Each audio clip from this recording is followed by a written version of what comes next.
Gentleman from New York is recognized for 5 minutes. Mr. Jeffries. Thank you, Madam Chair, for your leadership and for recognizing me and for ushering us to this historic moment. I also want to lift up the name of the former chair of the House Judiciary Committee, John Conyers, who, of course, carried this legislation for decades. America is a great country. We've come a long way, but we still have a long way to go. And systemic racism has been in the soil of this land since 1619. Now, this country was born with high ideals. We hold these truths to be self-evident. All men are created equally. Life, liberty, and the pursuit of happiness. The land of the free and the home of the brave. Liberty and justice for all. America was founded on high ideals.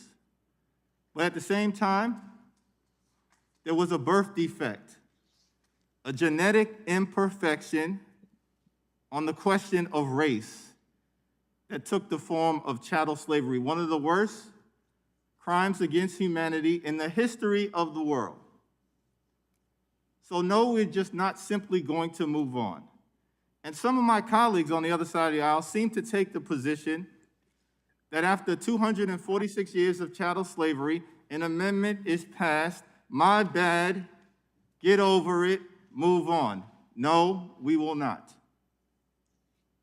We're not going to move on from slavery, from rape, from kidnap, from subjugation, and from oppression. We're not going to move on from the fact that the Reconstruction effort was short-circuited. Yes, we were promised 40 acres and a mule when General Sherman signed Field Order 15 in Savannah, Georgia, because the view was that land acquisition, the land that those slaves had worked for centuries, should be part of empowering the newly freed slaves. But guess what? That order was almost immediately rescinded when Lincoln was assassinated and President Johnson took over. So instead of 40 acres and a mule, many African-American communities have been given 40 acres and a blunt. So no, we are not going to move on.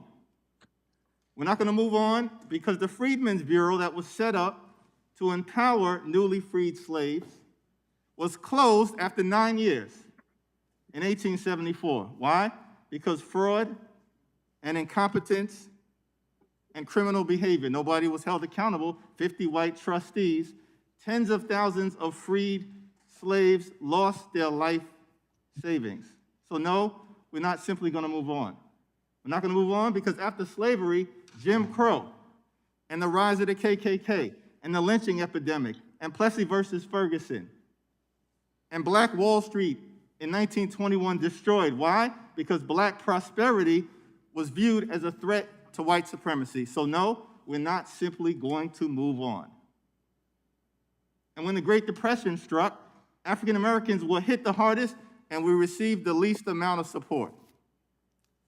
Why? Because yes, Southern Dixiecrats insisted that in the New Deal, African Americans would be excluded, while other Americans were helped. Excluded from Social Security, because most of us were domestic workers, or many of us, and agricultural workers, excluded from Social Security, excluded from unemployment insurance, and excluded from the federally subsidized loans and insured loans that were issued.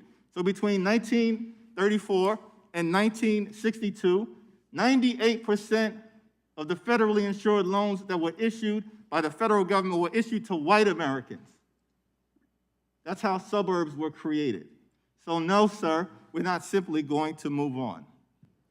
We're not going to move on because with respect to the GI Bill, more than 1 million African-American veterans were systematically excluded from its benefits.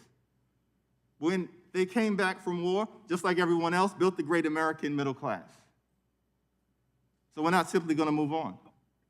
We're not going to move on because in the aftermath of the civil rights movement, which effectively ended in 68 and 71 mass incarceration, and the war on drugs started, disproportionately targeting African Americans and Latinos. So yes, this is a great country. We've come a long way, We still have a long way to go. We're not perfect, but we're marching to a more perfect union, and that's what H.R. 40 is all about. The least we can do is study these historic wrongs. That's the least that this Congress can do. I yield back.